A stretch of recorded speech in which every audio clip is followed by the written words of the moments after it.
প্রিয় শিক্ষার্থী বন্ধুরা, আমি আশিস বিশ্বাস, আলাইপুর রাজবাগ মাধ্যমিক বিদ্যালয় ঘাটা খুলনা সহকারী শিক্ষক বিজ্ঞান। আজ আমি তোমাদের উদ্দেশ্যে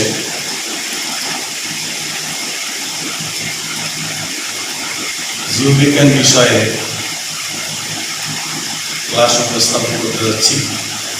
তোমরা মনোযোগ দিয়ে শুনবে এবং বোঝার চেষ্টা করবে। শিক্ষার্থী বন্ধুরা, তোমরা অষ্টম শ্রেণীতে আমি তোমাদেরকে বিজ্ঞান বিষয়ের তৃতীয় অধ্যায়ে ব্যাপন, অভিশ্রবণ ও প্রশোধন সম্পর্কে আলোচনা করেছিলাম। তার ধারাবাহিকতায় জীববিজ্ঞান বিষয়ে ষষ্ঠ অধ্যায় জীবের পরিবহন।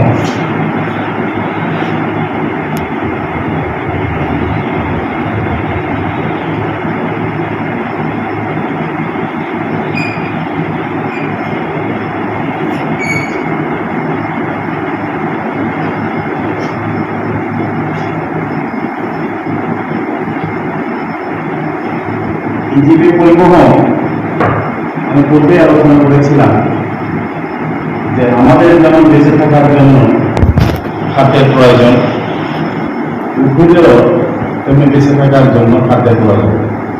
সেই প্রয়োজনীয়তায় কিভাবে সেই খাদ্যটা প্রয়োজন এবং কিভাবে আসবে এবং সেটা আমাদের শরীরে যেমন প্রবাহিত, উদ্ভিদের শরীরেও তেমন কিভাবে প্রবাহিত হবে সেটি নিয়ে আমরা আলোচনা করতে যাচ্ছি।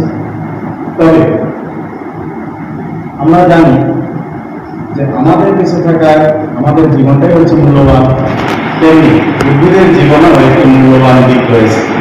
সে দিকটি হচ্ছে যে কি করে উদ্ভিদ তার শারীরিক অবস্থার যাবতীয় কার্যকলাপ এই পরিবহনের মাধ্যমে পরিচালিত করে থাকে। যেমন আমরা জানি যে আমাদের বেঁচে থাকার জন্য যেমন খাদ্যের প্রয়োজন, উদ্ভিদের জীবনেও তেমনি খাদ্যের প্রয়োজন, এবং এই প্রয়োজনীয়তার মূলে একটি জিনিস রয়েছে, সেটি হচ্ছে পানি। এই পানিকে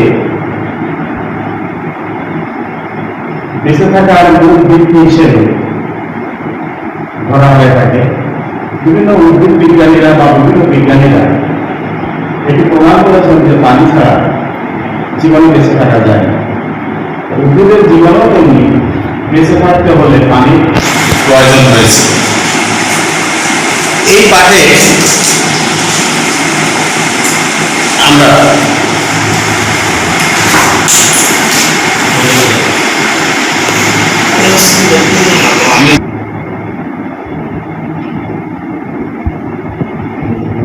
প্রতিটি মানুষের জীবনে যেমন খাদ্যের প্রয়োজন রয়েছে, তেমনি উদ্ভিদের জীবনেও প্রয়োজনীয়তা রয়েছে তেমনি খাদ্যের। সেই খাদ্যটা উদ্ভিদ কি করে কোথা থেকে পাবে সেটির মূল ভিত্তি হচ্ছে যে তার জীবন পরিচালিত হবে কিভাবে। সেই জীবনের মূল ভিত্তি হচ্ছে পানি। এই পানিকে উদ্ভিদের জীবনের প্রাণ বলা হয় থাকে। পানি ছাড়া কোনো উদ্ভিদ এবং প্রাণেরই জীবন পরিচালিত হতে পারে না। সে সম্পর্কে আমরা নিশ্চিতভাবে বিভিন্ন বিজ্ঞানীরা বিভিন্নভাবে প্রমাণ করেছেন যে পানির অপর নাম হচ্ছে জীবন। আর সেই জীবনের মূল ভিত্তি হচ্ছে আমাদের যেমন জীবনের মূল ভিত্তি হচ্ছে কোষ, উদ্ভিদের জীবনেও তেমনি এই কোষের প্রয়োজনীয়তা রয়েছে। এবং এই যে কোষ, এই কোষকে জীবিত রাখতে হলে পানির প্রয়োজনীয়তা রয়েছে। পানি না থাকলে এই কোষ বা উদ্ভিদের জীবন সঠিকভাবে পরিচালিত হতে পারে না। তাই পানিকে ফ্লুইড অফ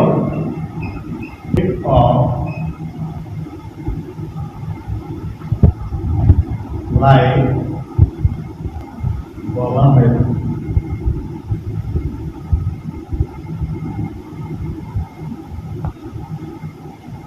কারণ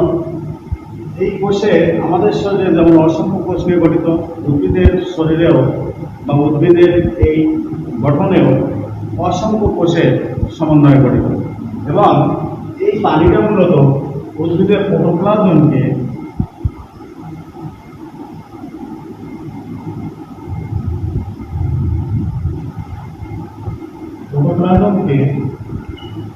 সজীব রাখতে সহায়তা করে। এবং এই যে প্রোটোপ্লাজমকে সজীব রাখতে সহায়তা করে পানি, সেই পানিটা উদ্ভিদের শরীরে পরিবাহিত হতে থাকে।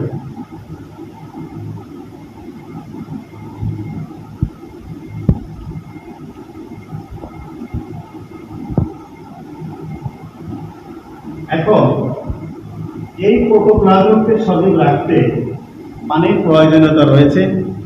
আমরা এই পানির যে পরিমাণ এই উদ্ভিদের শরীরে বা প্রাণীর শরীরে কমে গেলে কতগুলো কারণ পরিলক্ষিত হয়। এই কারণগুলো পরিলক্ষিত হওয়ার মূলে রয়েছে পানির পরিমাণ কমে গেলে, আমি লিখছি এখানে পানির পরিমাণ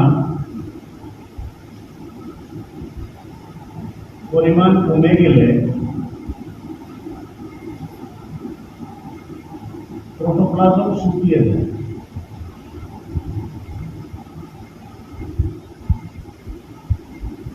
প্রোটোপ্লাজম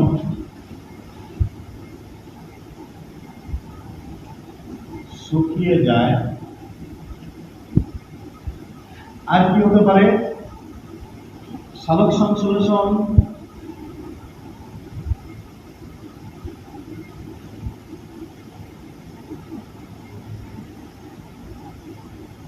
ও প্রচ্ছেদনে ব্যাঘাত ঘটতে পারে।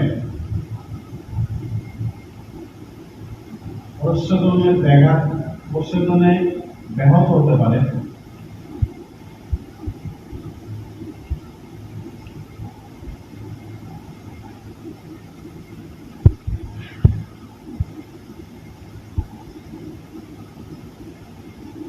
উদ্ভিদের ক্ষেত্রে সকল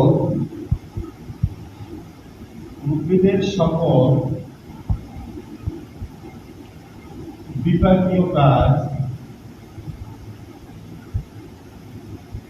বন্ধ হয়ে যেতে পারে।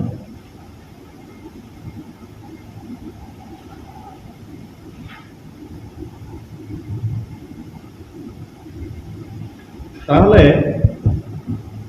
আমরা এখানে কয়েকটি জিনিস পেলাম। পানির পরিমাণ কমে গেলে প্রোটোপ্লাজম শুকিয়ে যায় বা শুকিয়ে যেতে পারে বা যাবেই। সালোক সংশ্লেষণ ও প্রচ্ছেদন ব্যাহত হতে পারে। উদ্ভিদের সকল বিপাকীয়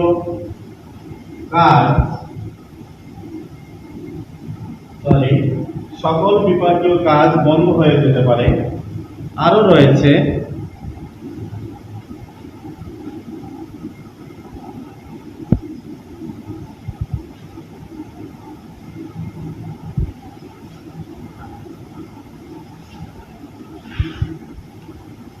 পানি সবচেয়ে একটি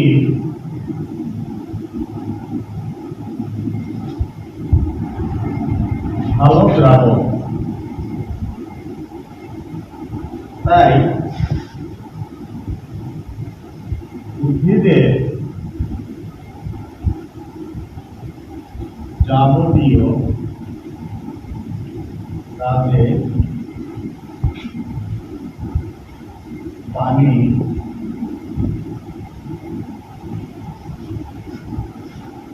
গুরুত্ব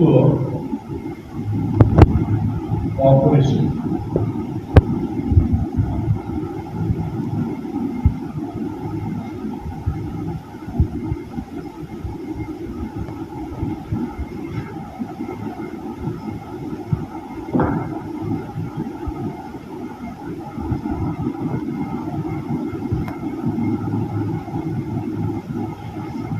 পানি সবচেয়ে একটি ভালো দ্রাবক, তাই তাই উদ্ভিদের যাবতীয় কাজে পানির গুরুত্ব অপরিসীম। তাছাড়া শুকনো মৌসুমে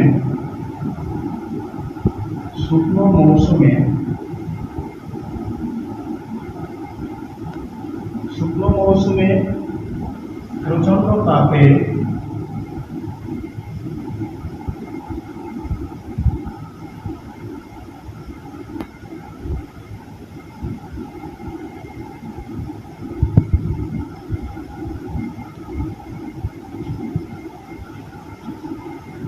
প্রোটোপ্লাজম শুকিয়ে না যায়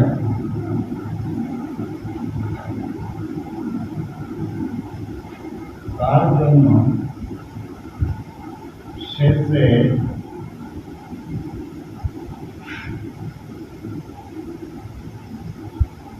ব্যবস্থা করতে হয়। তাহলে আমরা বুঝতে পারছি যে উদ্ভিদের জীবনে পানির প্রয়োজনীয়তাটা কতটা গুরুত্বপূর্ণ যে উদ্ভিদের বেঁচে থাকার জন্য বা আমাদের এই প্রকৃতিতে বা এই ধরিত্রীতে এই সবুজ উদ্ভিদ বেঁচে থাকার জন্য পানির যে কত গুরুত্ব রয়েছে সেটা ভাষায় বর্ণনা করা খুবই দুরূহ। কারণ হচ্ছে এই উদ্ভিদের বেঁচে থাকা না থাকার পরেই এই প্রাণীগুলো নির্ভর করেছে। তাই এই উদ্ভিদের জীবনে যে পানির যে প্রয়োজনীয়তা সেটা অত্যন্ত গুরুত্বপূর্ণ। তাহলে আমরা এতক্ষণে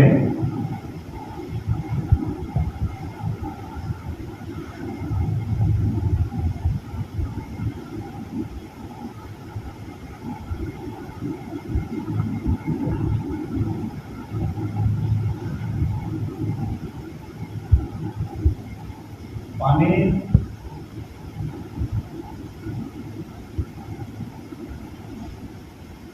প্রয়োজনীয়তা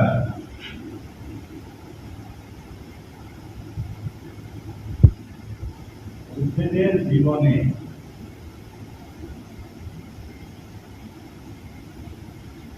রয়েছে তা জানতে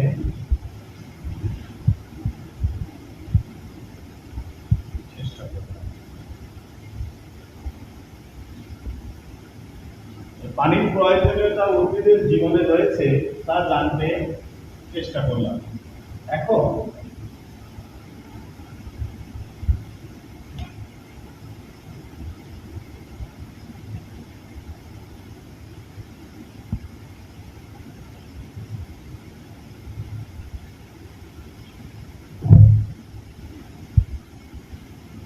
কিভাবে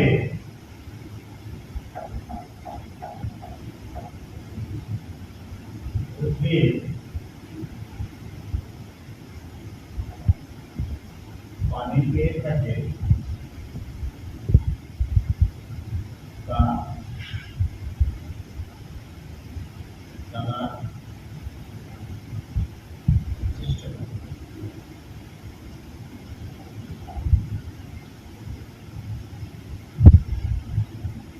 উদ্ভিদ মূলত মূলের সাহায্যে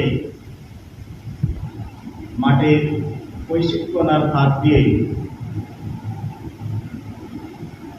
রস উত্তোলনের মাধ্যমে, খনিজ লবণ উত্তোলনের মাধ্যমে উদ্ভিদ তার পানি সরবরাহ পেয়ে থাকে। কিভাবে উদ্ভিদ পানি পেয়ে থাকে তা জানার চেষ্টা করব, বা কিভাবে উদ্ভিদ তার দেহে পানি পেয়ে থাকে তা আমরা জানব। মূলত আমাদের প্রশ্ন জাগে যে কিভাবে উদ্ভিদ মূলত মূলের সাহায্যে বা মূলের মাধ্যমে তার দেহে পানির ঘাটতি পূরণ করে থাকে।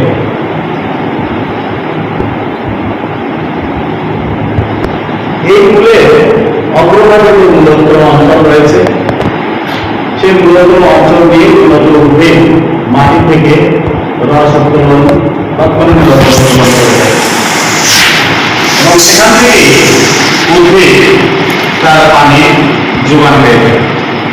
এবং কিভাবে এই পানি যোগান পেয়ে থাকে সেটি আমরা জানব মূলত তিনটি প্রক্রিয়ার মাধ্যমে।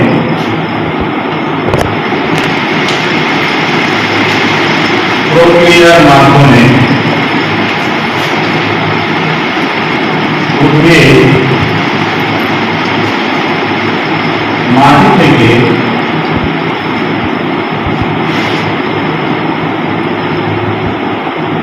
রস উত্তোলন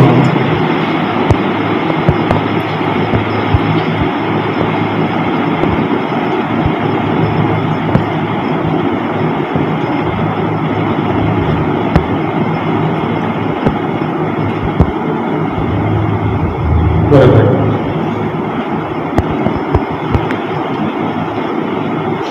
তাহলে কিভাবে উদ্ভিদ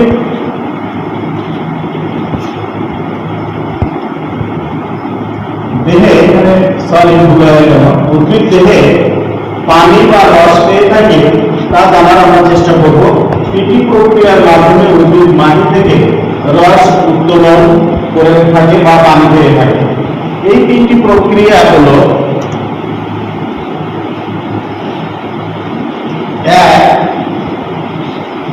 ইম্বাইবেশন,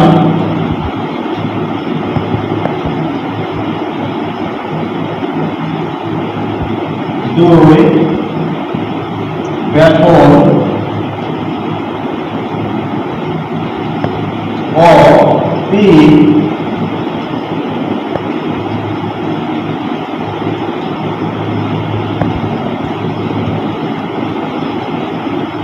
অবিস্তর।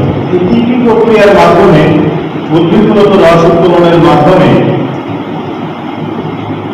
তার দেহে পুরো প্রাণগুলি সজীব রাখে এবং বিভিন্ন শারীরবৃত্তীয় বিভাগীয় ক্রিয়া পরিচালনা করে থাকে। এই তিনটি প্রক্রিয়া উদ্ভিদ তার অঙ্কুরিত অবস্থা থেকে আস্তে আস্তে বৃদ্ধিপ্রাপ্ত হয়ে শাখা প্রশাখার মাধ্যমে যে বৃহৎ উদ্ভিদের সৃষ্টি হয়, মূলত এই তিনটি প্রক্রিয়ার মাধ্যমে রস উত্তোলনের মাধ্যমে যাবতীয় বিভাগীয় কাজ পরিচালনার মাধ্যমে উদ্ভিদ তার জীবন বাঁচিয়ে রাখে এবং তার শাখা প্রশাখা বিস্তারের মাধ্যমে এই পৃথিবীতে টিকে থাকে। আমরা এখন ইম্বাইবেশন নিয়ে আলোচনা করব। আমি সবগুলো বুঝে ফেলছি, তোমরা নিশ্চয়ই লিখে নিয়েছ।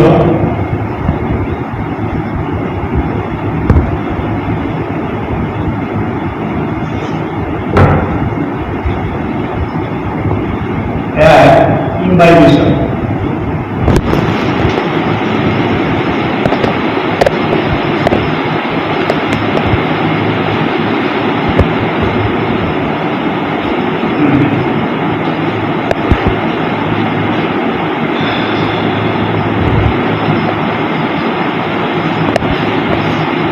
ইম্বাইবেশনটা কি সেটি আমরা জানব। ইম্বাইবেশনটা হচ্ছে সাধারণত একটা হাইড্রোফিলিক জাতীয় পদার্থ। তোমরা বুঝতে পারছো কি বলছি? হাইড্রোফিলিক।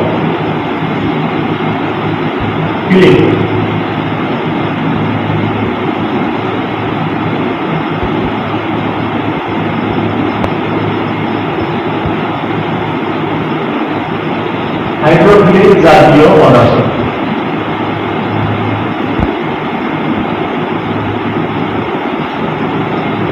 হাইড্রোফিলিক জাতীয় পদার্থটা কেমন ধরনের? যেমন ধরো এই যে আমরা শ্রেণীকক্ষে যে টেবিলগুলো ব্যবহার করি, এগুলো সাধারণত শুকনো কাঠ। এই শুকনো জাতীয় কাঠ জাতীয় বা শুকনো জাতীয় কোনো পদার্থে এই কাঠকে কাঠের এক প্রান্তকে যদি আমি পানিতে ডুবিয়ে রাখি, যেমন এই একটা বিকারে পানি রয়েছে, এখানে যদি একটি শুকনো কাঠকে যদি আমি ভিজিয়ে রাখি, এই প্রান্তটা যদি ভিজিয়ে রাখি, তাহলে এই বিকারে পানি রয়েছে, পানি তরল পদার্থ বা পৃথিবীর সব থেকে একটা উত্তম দ্রাবক হচ্ছে পানি। সেই পানির ভিতরে আমি এই শুকনো কাঠ, এটি হচ্ছে শুকনো কাঠ, শুকনো কাঠ, এই শুকনো কাঠকে যদি আমি এই পানিতে যদি ভিজিয়ে রাখি, তাহলে কিছুক্ষণ পর দেখা যাবে যে উপরের কাঠের যে অংশটা আমরা দেখতে পাচ্ছি, সেখানে যতটুকু পরিমাণ এর বস্তু ছিল, তার থেকে দেখা গেল যে এখানে আরেকটু সব দিক দিয়ে এটা একটু ফুলে উঠেছে। এর কারণ হচ্ছে যে এটি পানি প্রিয় বলেই, হাইড্রোফিলিক বা পানি প্রিয় বলেই এই শুকনো কাঠটা এখানে ভিজে ফুলে উঠেছে। এই হাইড্রোফিলিক জাতীয় যে পদার্থ, সেটা হচ্ছে ইনভাইটেশন প্রক্রিয়ার মাধ্যমে রসটা চুষে নেয়।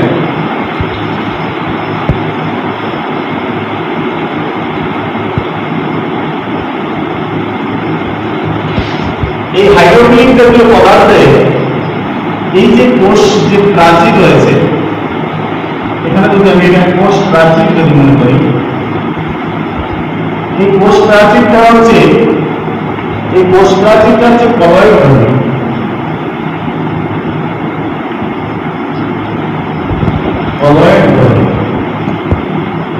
এই কলয়েড ধর্মী হওয়ার কারণে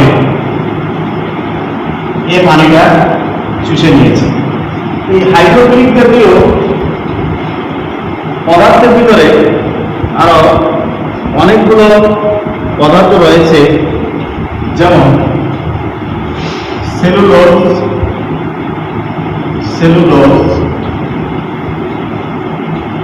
এস্টার্চ, জিলেটিন,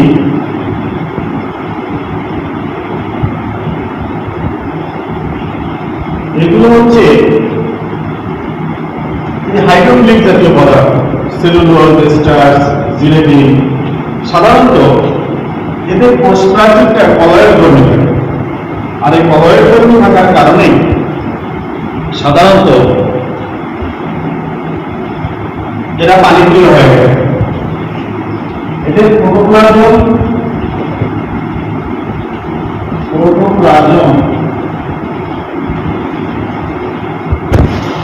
এই প্রোটোপ্লাজম কলয়েড ধর্মী হওয়ার কারণেই সাধারণত এটা পানি প্রিয় হাইড্রোফিলিক হয়ে থাকে। এবং এই হাইড্রোফিলিক জাতীয় পদার্থে যে কারা হাইড্রোফিলিক জাতীয় পদার্থ, এটা হচ্ছে সেলুলোজ হতে পারে, স্টার্চ হতে পারে, জিলেটিন হতে পারে। তো শিক্ষার্থী বন্ধুরা,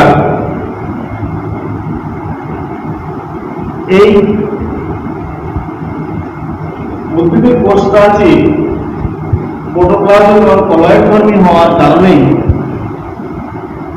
এরা পানি শুষে নেয় এবং পানি শুষে নিয়ে এই শুকনো জাতীয় পদার্থ পানি শুষে নিয়েই এটা ফুলে ওঠে। এটাই হচ্ছে ইনভাইটেশন প্রক্রিয়া। এখন আমরা 2 নম্বর যে ধাপটি আমাদের ছিল পানি শোষণের যে প্রক্রিয়ার মধ্যে, যে 2 নম্বর যে ধাপটি, সেটি হয়েছে, তোমরা সবাই লিখে নিবে কিন্তু 2 নম্বর যে ধাপটি ছিল সেটি হচ্ছে ব্যাপন। মানে 2 নম্বর ছিল ব্যাপন।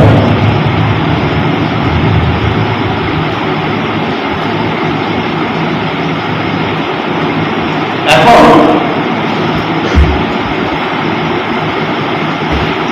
ব্যাপন কি? ব্যাপন হচ্ছে ব্যাপৃত বা ছড়িয়ে দেওয়া।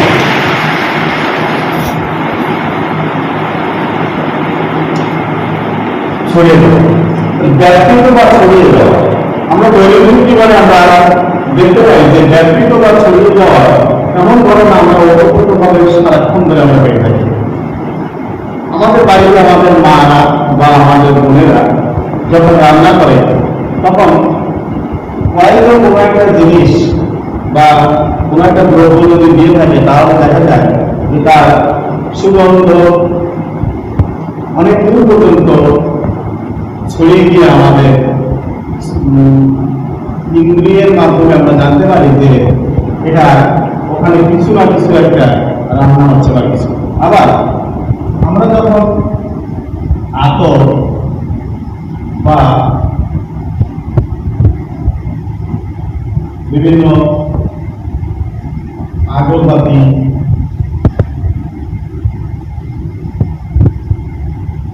এরকম কোন জিনিস যদি ঘরের ভিতরে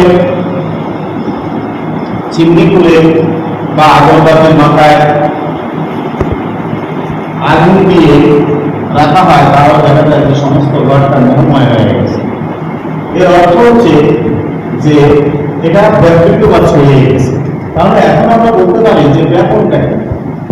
ব্যাপনটা হচ্ছে নিশ্চিতভাবে আমি যখন আগরবাতি ধরিয়েছিলাম তখন আগরবাতিটা একটা শলাকার মতো ছিল। সেই শলাকায় এমন জিনিসগুলো ওখানে লাগানো ছিল যে জিনিসগুলো আস্তে আস্তে পোড়ার মাধ্যমে সেই সুগন্ধটা বাইরের দিকে ছড়িয়ে গিয়েছে। নিশ্চিতভাবে এই যে কাঠিটা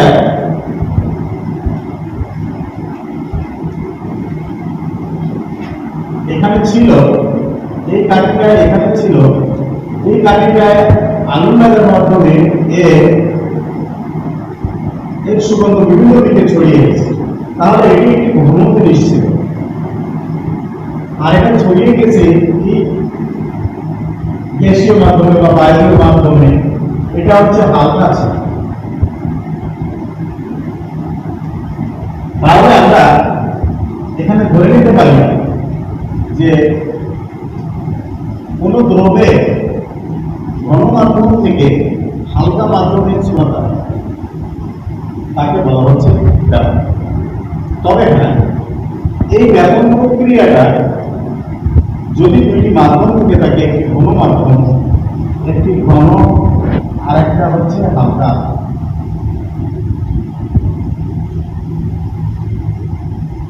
এই ঘন এবং হালকা মাধ্যমে এই দ্রবের যে অণুগুলো রয়েছে, ঘন মাধ্যম থেকে যখন হালকা মাধ্যমের দিকে স্থাপিত হবে তখন এই দুই মাধ্যমের অণুগুলোর সমতা, অনুপরমাণুগুলোর সমতা না আসা পর্যন্ত এই প্রক্রিয়াটা চলতে থাকে।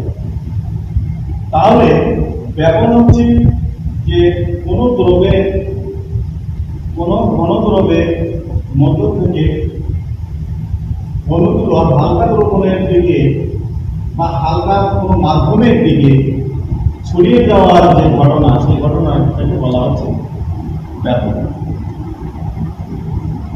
এই ব্যাপন আমরা আরো একটা মাধ্যম থেকে আমরা দেখতে পারি যে ব্যাপনটা কিভাবে এটা ছড়িয়ে যেতে পারে।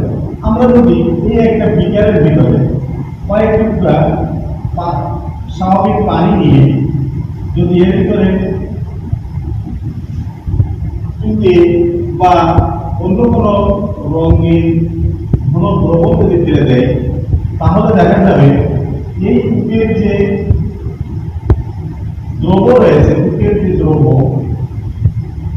আর পানিটা হচ্ছে উত্তম দ্রাবক, এই টুকের যে দ্রব্য আর এই দ্রাবকের ভিতরে পটাশিয়াম পারম্যাঙ্গানেট এই জিনিসটা পানির ভিতরে একেবারে সমানভাবে ছড়িয়ে গেছে, কোথাও কম বা বেশি নেই। তাহলে আমরা বলতে পারি যে এই যে অনুপরমাণুগুলোর চলনটা ততক্ষণ পর্যন্ত বিরাজমান থাকবে যতক্ষণ ভিতরে দ্রাবকের ভিতরে সবগুলো জায়গায় সমানভাবে এটা অনুপরমাণুগুলো ছড়িয়ে না যায়, যতক্ষণ পর্যন্ত না যায়। তাহলে যতক্ষণ পর্যন্ত অণুগুলো ছড়িয়ে ছিটিয়ে সমানভাবে না যাবে ততক্ষণ পর্যন্ত দ্রব্য এবং দ্রাবকের ভিতরে অনুপরমাণু চলন থাকবে। এই যে চলন, এই চলনের মাধ্যমে একটা উভয়ের ভিতরে একটা টানের বা চাপের সৃষ্টি হয়, এটাকে বলা হচ্ছে ব্যাপন চাপ। এই ব্যাপন চাপ যদি না থাকতো তাহলে উদ্ভিদের এই যে জীবনে শ্বসন প্রসারণ বা খাদ্য তৈরির মতো রস উৎপাদন এগুলো কিন্তু চলতে পারতো না। তাহলে নিশ্চিতভাবে উদ্ভিদের জীবনে ব্যাপন একটি অত্যন্ত গুরুত্বপূর্ণ ভূমিকা রয়েছে।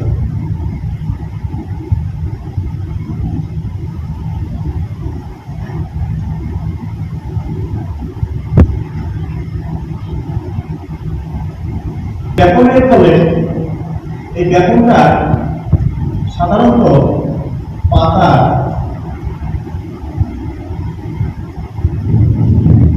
ব্যাপন চাপ এবং চাপ ঘাটতি, এটা সাধারণত পাতার মেসোফিল তলায় মেসোফিল